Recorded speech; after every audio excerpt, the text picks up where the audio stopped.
Good morning. This is Horizon's Middle East and Africa. Our top stories this morning.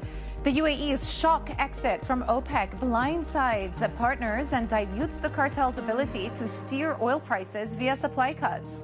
Energy Minister Mazrouei tells us it's the right time due to the war in Iran.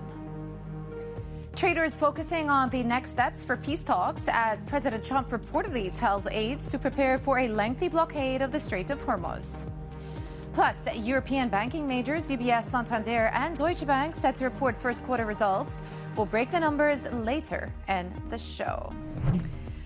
Well, it's just gone 8 a.m. across the Emirates. I'm Jumana Versace in Dubai. Where to even begin? There is so much to get through in the show today. But of course, the major development, earthquake announcement from the region yesterday, the fact that UAE have announced that they are leaving OPEC Plus as of May the 1st. So we are going to spend a good chunk of the show talking through what that means for the group, for energy markets, clearly a focus there. And then also in the interim, still very much focused on the geopolitical developments and the fact that essentially we haven't got a formal response yet out of the U.S.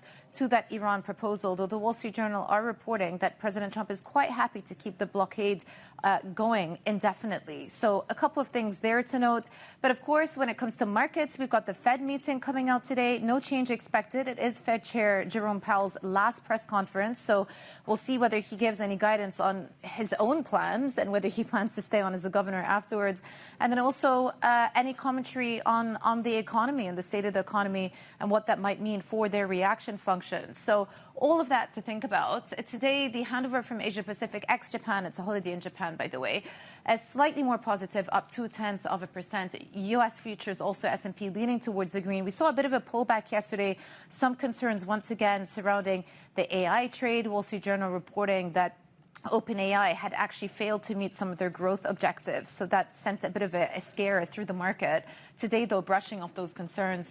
And then Brent, oil. So much to talk about in oil today, but 111 is where we're at. It hasn't done a lot. We're down 0.2%, but we are creeping higher and higher and higher. And remember, that Friday when the news emerged that the Iranian side were thinking of reopening the strait fully, we got as low as $85. That was a couple of weeks ago now. We have since jumped up more than $20 a barrel. So it just tells you that the squeeze on this market continues to bite. Now, USD also trading flat ahead of the Fed meeting. And then also a whole bunch of Magnificent Seven earnings that are dropping the next couple of days. So let me just bring you a key number of figures that we need to watch out for, because in terms of the representative, about a quarter of S&P 500's value are going to be releasing their earnings over the next couple of days. So let's start with Microsoft. Microsoft, investors there watching out for cloud sales of the Azure. Can they beat the guidance of 37 to 38%? That's coming up later today. Meta as well, also set for their strongest revenue expansion since 2021. Per Bloomberg Intelligence, improved ad pricing and targeting suggests that their AI investments are actually paying off. Then we've got Amazon. Here we're also watching out for revenue growth, which is seen above 13% for fourth quarter in a row, with Amazon Web Services expanding at its fastest pace since 2022, I should say. However, AI-related investment continues to weigh on profitability, so something to watch out for there. And then Alphabet also today, like Microsoft, are watching out for cloud growth. Revenue from the Google Cloud segment is forecast to grow 50%, 50%. BI also saying its newly unveiled TPU chip should support cloud market share increases alongside its potential $40 billion investment in Anthropic. And then finally, we have Apple, but that's not today, that's tomorrow.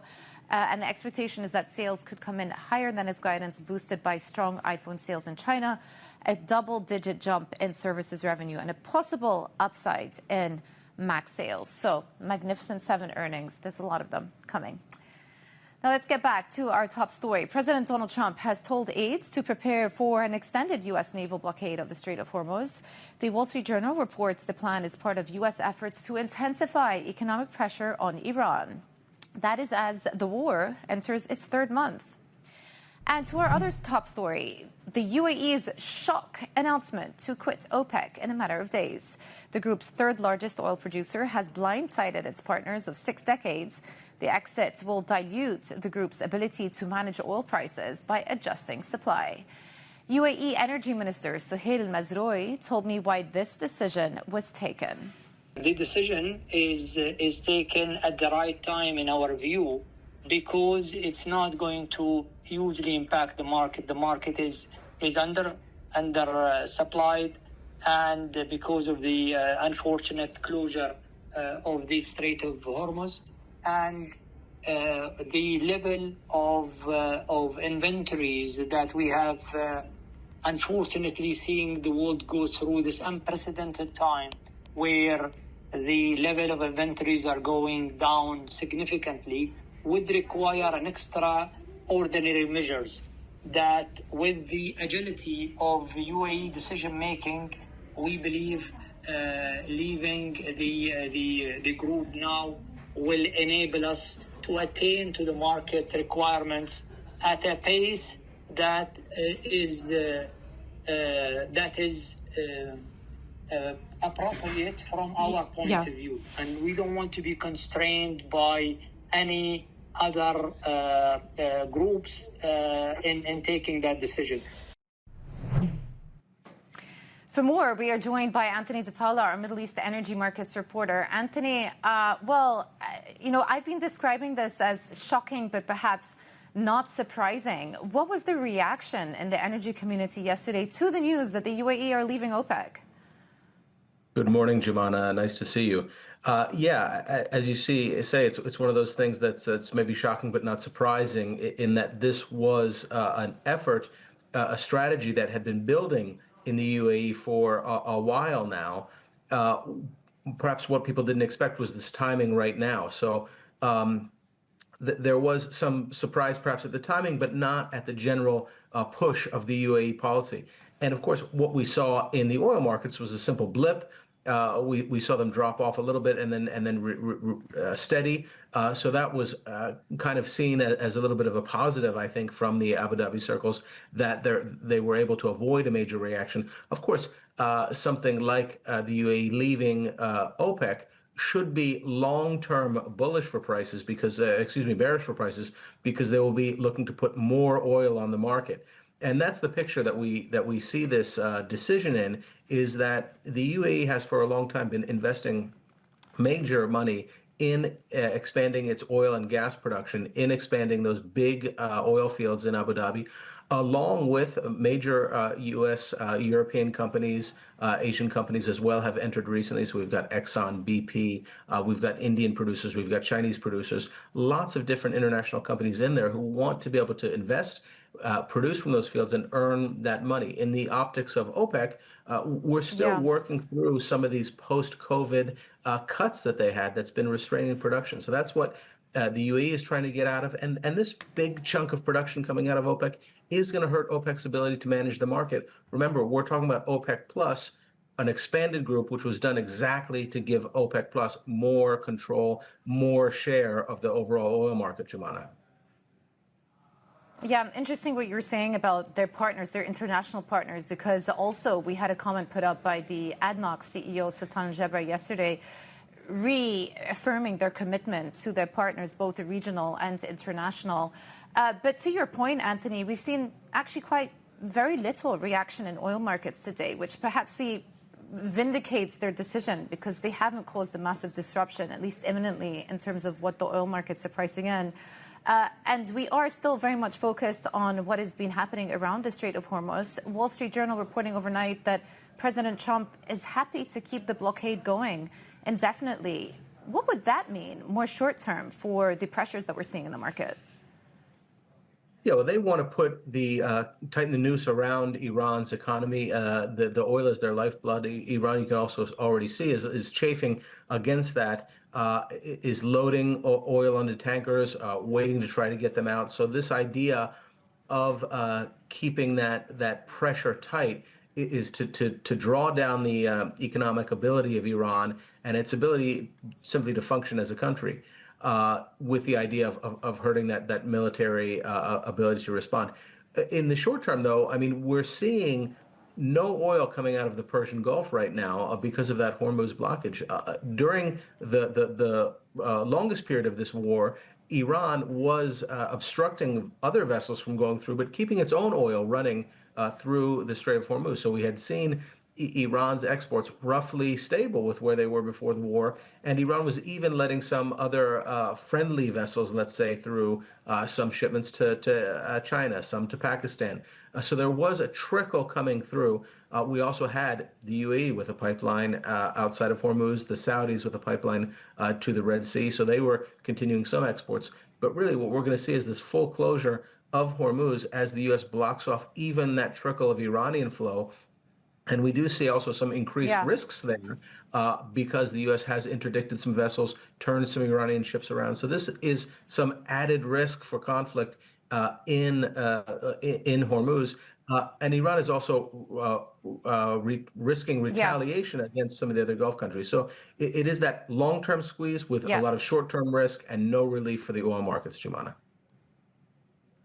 Yeah. Long-term squeeze with short-term risk. That's exactly a very good description of what's going on there.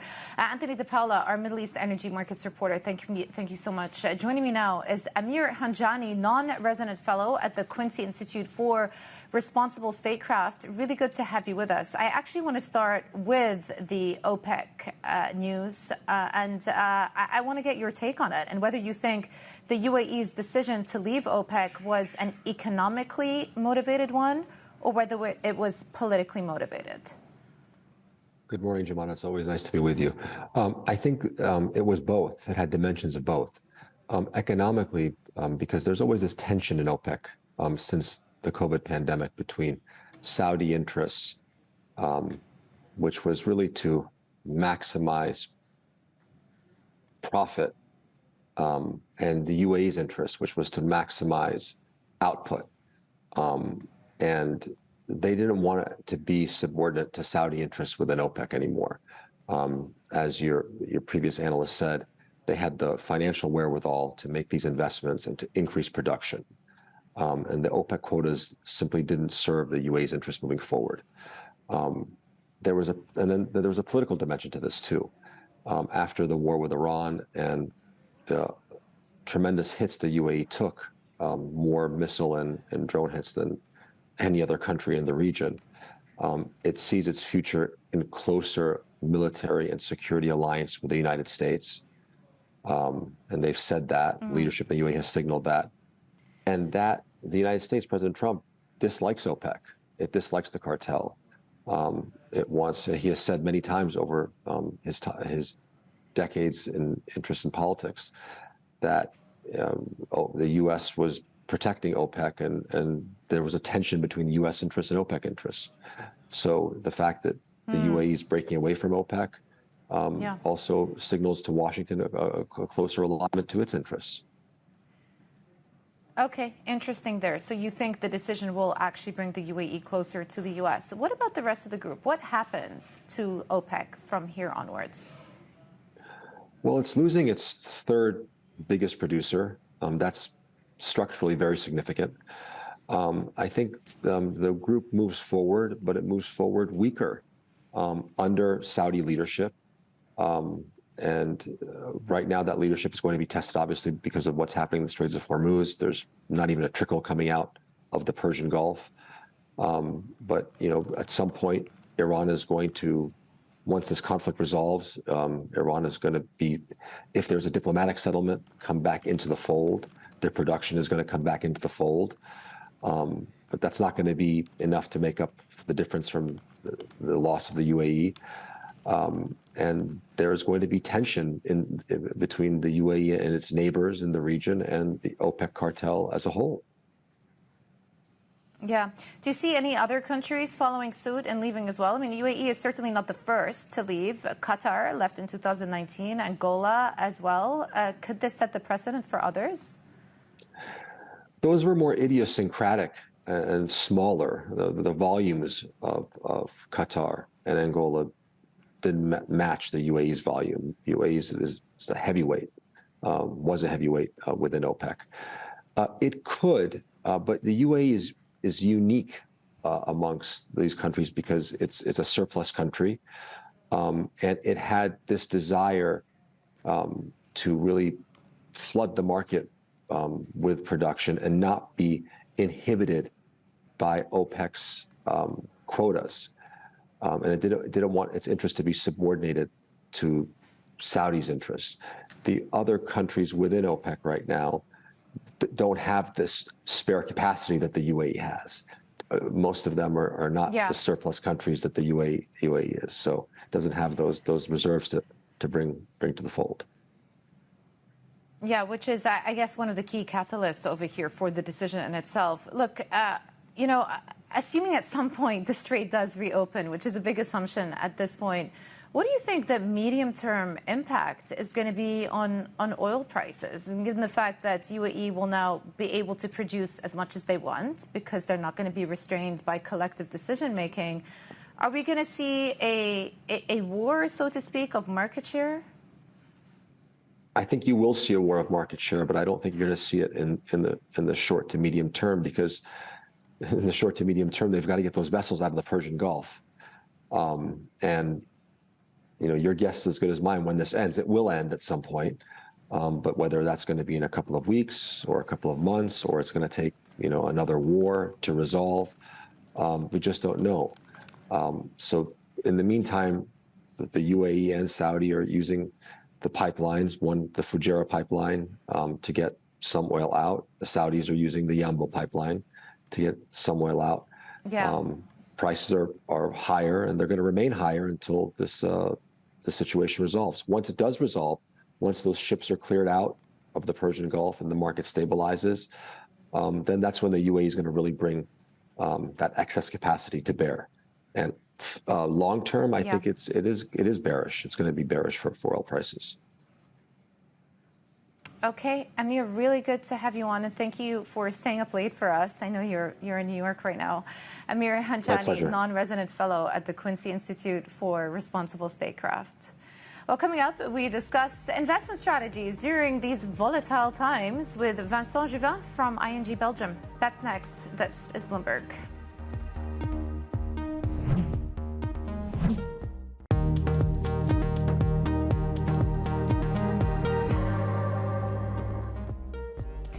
Welcome back to Horizons Middle East and Africa. I'm Jumana Bersachi in Dubai. Markets are awaiting major catalysts in the next 24 hours. The Fed decision later today will set the tone for the policy backdrop, while back-to-back tech earnings will determine the narrative for the AI trade. On the geopolitical front, a protracted Hormuz blockade continues to be a risk. And joining us now is Vincent Juvyns, Chief Investment Strategist at ING Belgium. So there's a lot going on in the next couple of days. Maybe let's just start with the big central bank decision, that is the Fed, that's coming up. Obviously not expected to change rates, but a lot of focus because it's Powell's last meeting. How do you think he's going to sound in terms of the Fed's reaction function to all of the incoming data and, of course, the fact that oil prices continue to tick higher? Well, so far, I would expect an expression about visions about what's going on, but definitely no hasty decision or comment about what the Fed is going or not to do. The Fed was expected to lower rate this year. I still believe that that will be the case at some point, as long as we are confronted with a temporary energy shock supply driven.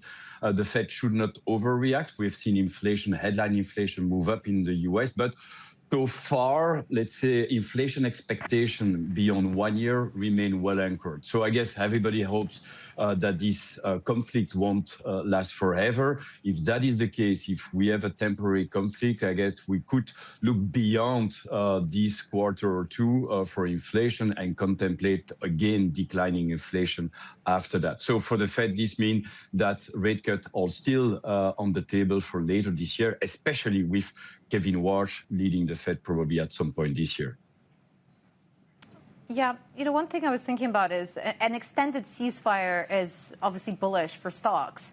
An extended blockade will continue to put upward pressure on energy. Are those two positions compatible? Can you have equities continue to outperform in an environment where the U.S. and the Iranian blockade around the Strait of Hormuz continues?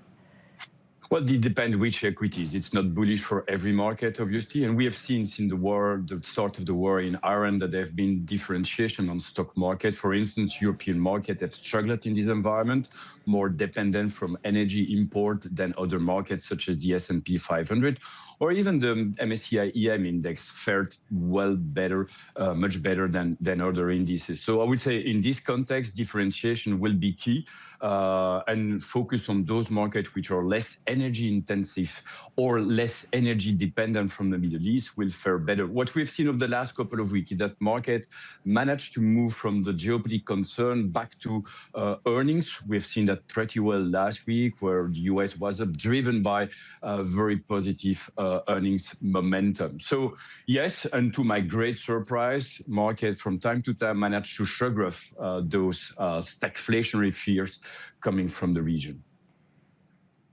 Yeah. One thing that I was discussing with an Asian strategist the other day is the fact that for many Asian economies, if they're oil importing, they tend to be cushioned by if they have a strong semiconductor industry or tech industry.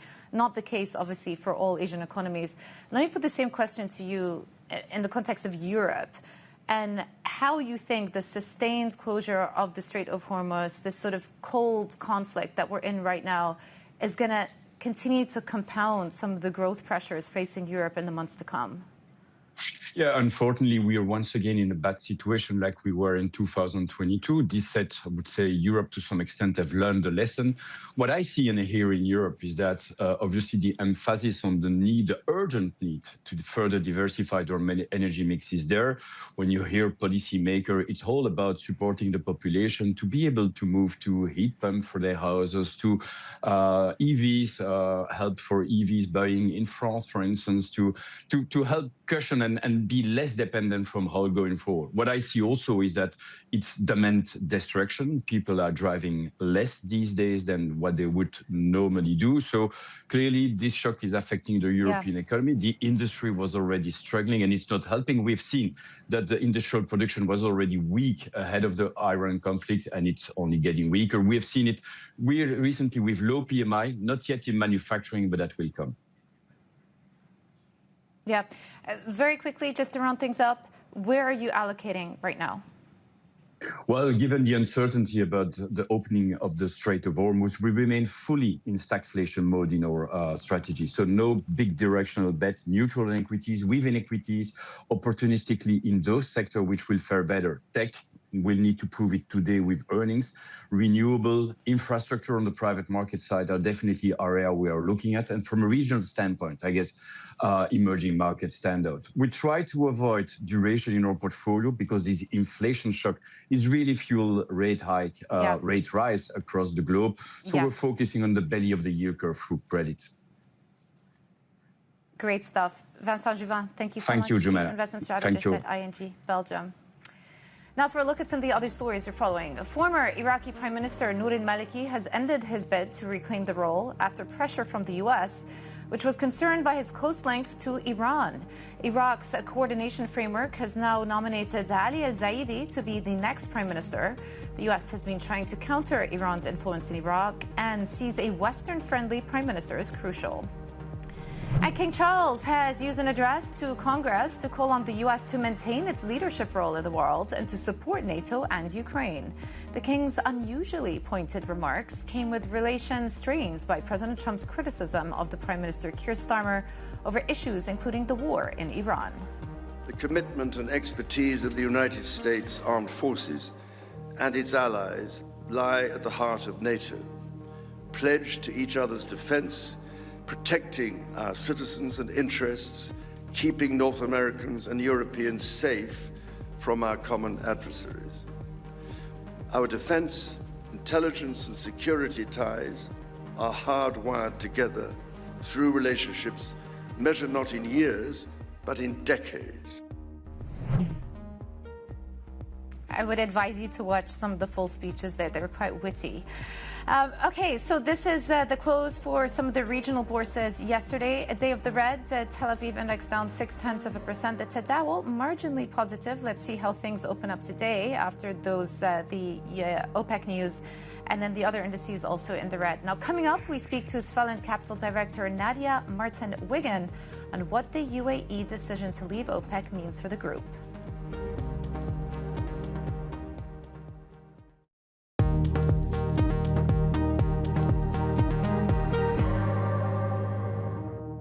Good morning. This is Horizon's Middle East and Africa, our top stories this morning. The UAE's shock exit from OPEC blindsides partners and dilutes the cartel's ability to steer oil prices via supply cuts. Energy Minister Mazrouei tells us it's the right time due to the war in Iran. Traders focusing on the next steps for peace talks as President Trump reportedly tells aides to prepare for a lengthy blockade of the Strait of Hormuz. Plus, European banking majors UBS, Santander and Deutsche Bank set to report first quarter results. We'll break the numbers later in the show.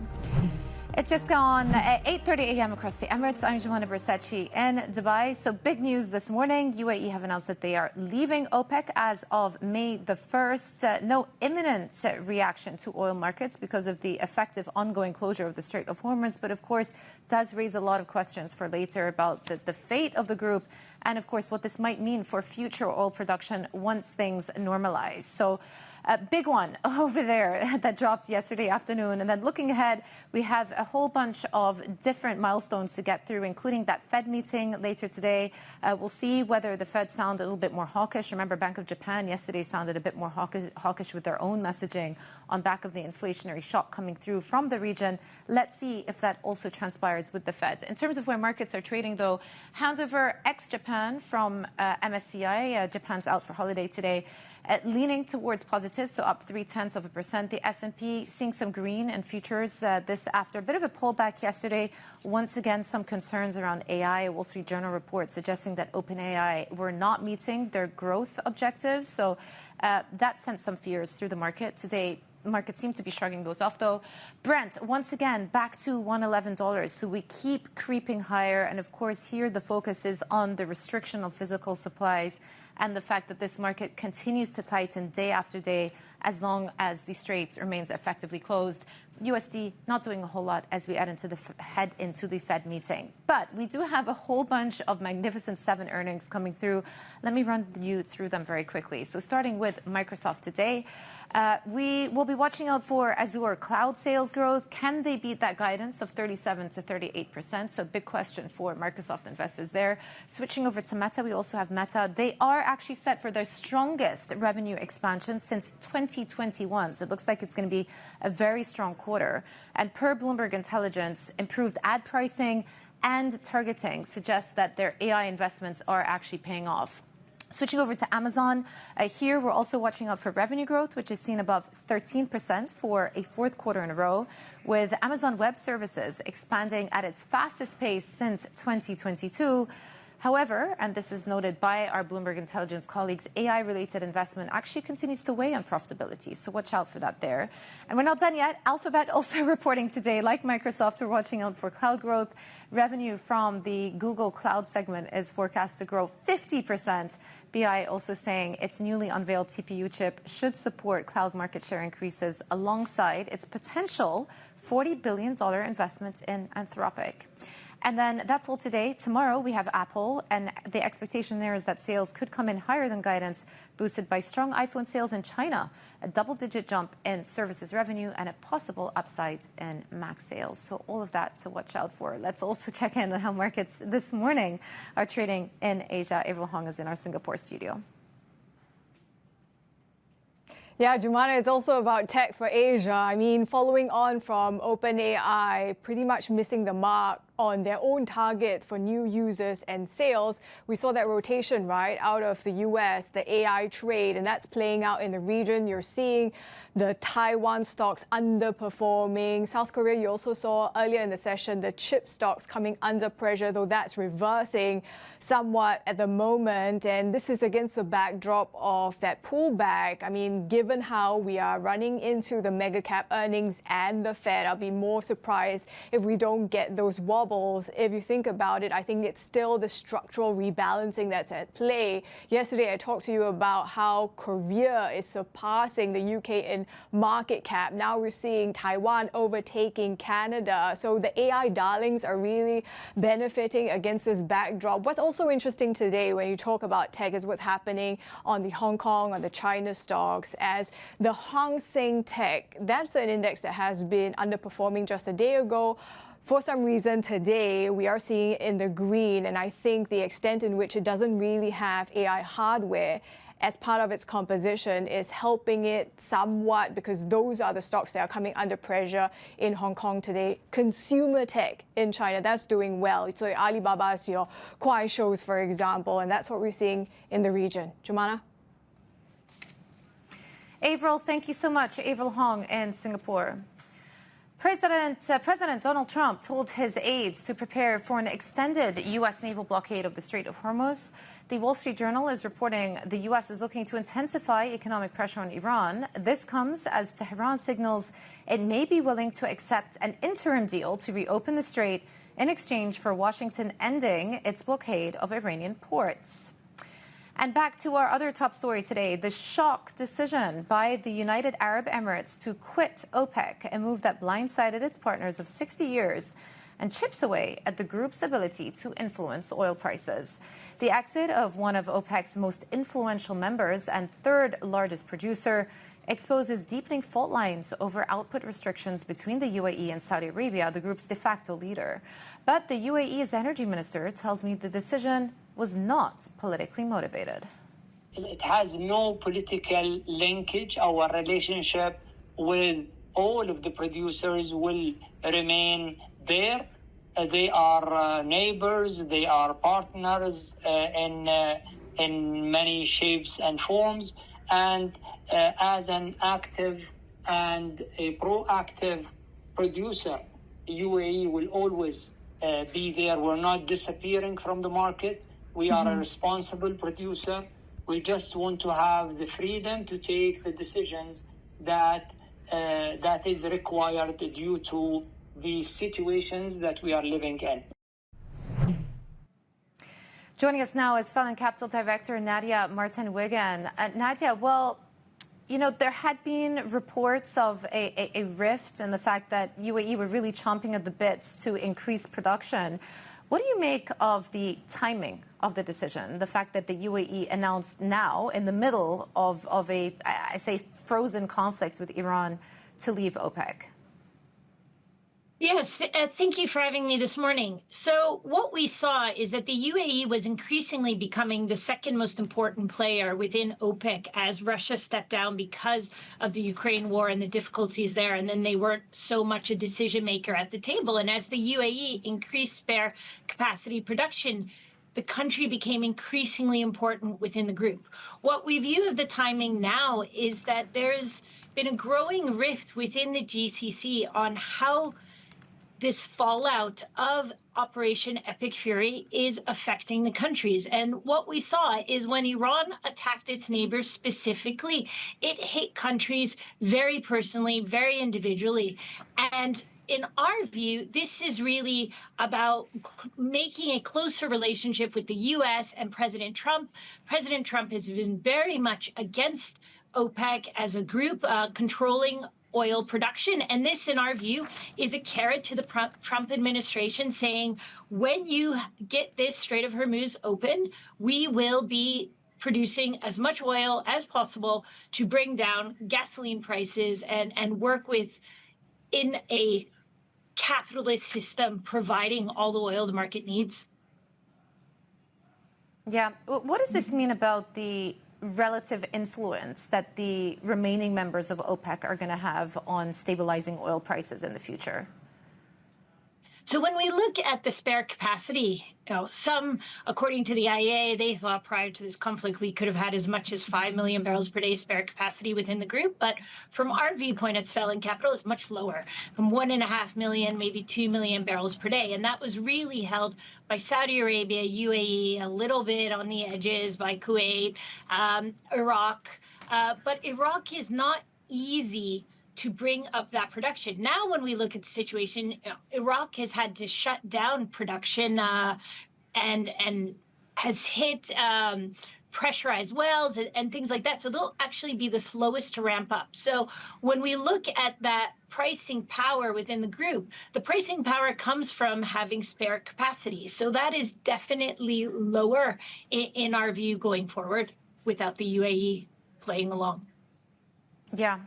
Okay, Nadia, let's turn to the more short term and what's been happening with energy markets. The fact that Wall Street Journal reporting overnight that President Trump is comfortable keeping the Strait blockade in place indefinitely.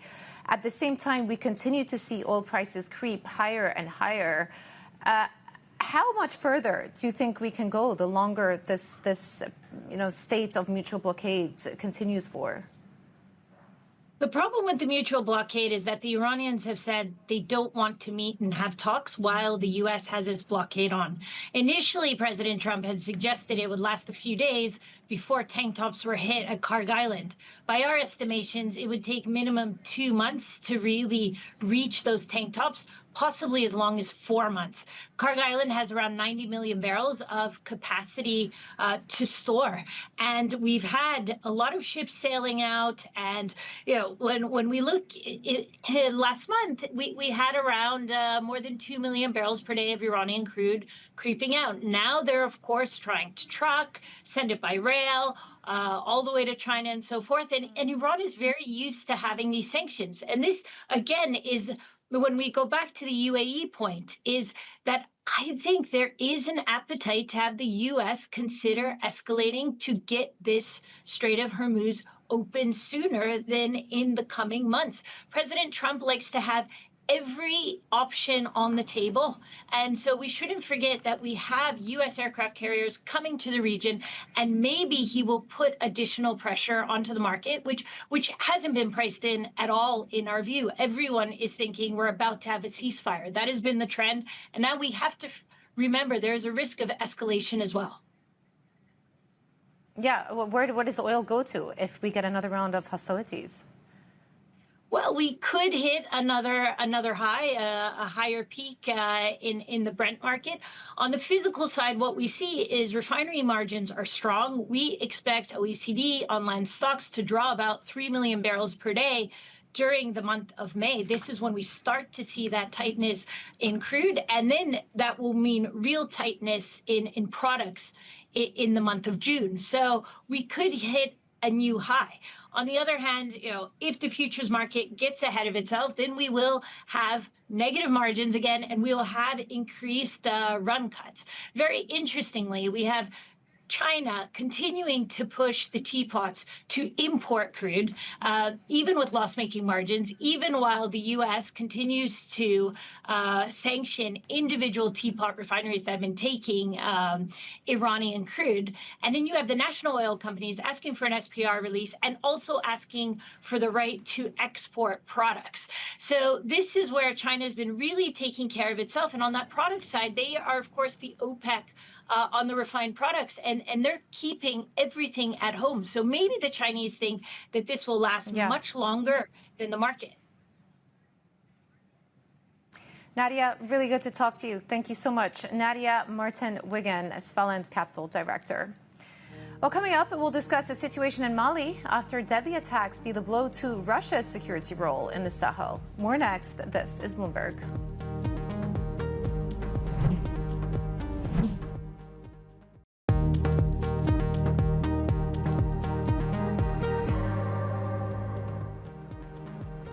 Welcome back to Horizons Middle East and Africa. I'm Joanna Bersachi in Dubai. Well, it is earnings season, and we are just getting some earnings dropping through now from UBS. First quarter net income, 3.04 billion versus estimates of 2.42 billion. So big beats coming through from UBS. They are confident in 2026 financial targets. That is some of the guidance that they're given. Client activity is healthy, risks still elevated. They also say that they aim to buy back 3 billion in shares by second quarter, but also aiming to do more. So perhaps signaling an intention to increase the share buyback proportion. First quarter investment bank pre-tax profit, also big beat there, 1.21 billion versus estimates of 883 million. And that, of course, is in line with what we've been hearing from some of the other banks reporting strong on trading for the past quarter. But essentially, big beats coming through from UBS. And we will be speaking to the UBS CEO, Sergio Ermotti, this morning. Catch that interview on Bloomberg Television at 7 a.m. UK time, 10 a.m. over here in the Emirates. And it is not just UBS that dropped. We also have Santander results coming through as well. First quarter net income, 5.46 billion versus estimates of 4.97 billion. So a beat for first quarter net income for Santander. First quarter net interest income coming through as well, higher than estimates, 11.02 billion versus estimates of 10.87. In terms of the net loan loss provision, also a tad higher than expectations there, 3.23 billion versus 3.17 billion. So a beat coming through from Santander as well on the top line. We'll be speaking to the CFO, Jose Garcia Cantera, at 7:15 a.m. UK time, 10:15 a.m. here in Dubai. Now, Mali is reaffirming its ties with Russia after deadly attacks raised new doubts over its security strategy. The president, Assimi Goïta, says cooperation with Moscow will continue despite questions over its effectiveness. Our chief Africa correspondent, Jennifer Zabazaja, joins us from Johannesburg. Jen, walk us through what is happening on the ground in Mali right now. Well, Jumana, questions really started swirling about where this leaves Mali after the killing over the weekend of the defense minister, Sadio Kamara, in Kati. And it wasn't just that. After we saw the killing, we did see simultaneous attacks at a number of military sites across the country. And thereafter, which is what a number of analysts are pointing to, the withdrawal of Russian-backed Africa Corps is what they're called, from the strategic town of Kidal, which is strategic because just a few years ago, we did see this Russian-backed Africa Corps take control over the town in 2023. So the question is, even though we are hearing from the president that they are doubling down on their cooperation with Russian forces, where does this leave the cooperation with Russian forces, especially if you look at some of the simultaneous attacks that we saw across the country? If we look also from an international perspective, we heard the African Union condemning some of the violence that we saw over the past few days, and also the UN weighing in on the humanitarian toll that this is taking, saying that even before the crisis, we saw 6.4 million human beings in Mali that needed humanitarian aid. Clearly, this is an issue not just for the country, but for the region, which many people are beginning to weigh in on over the past few days. And what does it tell us about the broader security outlook in the Sahel right now? Well, the concern really, Jumana, if you take a look at Mali, it's the 8th biggest country by land mass on the continent. And it's not just that. There's also the fact that it borders a number of countries, about 7 West African countries. So the reason why there is so much focus on what is happening in the country is because it could very easily, the security situation could very easily leak into a number of the other countries in the Sahel. You mentioned what this potentially could mean for West African states. The question is, what does this mean for the alliance of Sahel states, which Mali is a part of, also Burkina Faso and Niger? They left ECOWAS, which is a grouping of a number of West African countries. And so where does this leave this grouping of leaders and of countries now that we are seeing a number of insurgencies pushing in? And really, will we see Burkina Faso and Niger stepping in to support, considering they have their own security situations that they are dealing with? And not just that, if we take a look at ECOWAS more broadly, they've been dealing with a number of their own insurgencies in different countries in various forms. And so again, the question comes back to, from an international perspective, where does this leave Russia's involvement in the region, especially because over the past few years, we have seen a retreat and really a kicking out of Western forces that had been in the region. What does this mean now? What does this look like? And who potentially fills in the vacuum as we continue to see shifting alliances and militaries? Jen, thank you so much for the latest in Mali. Jennifer Zabazaja, our chief Africa correspondent in Johannesburg. Now, coming up, a busy day for European banks with Deutsche Bank, Lloyds and Swedbank set to report shortly. We'll bring you a preview next. This is Bloomberg.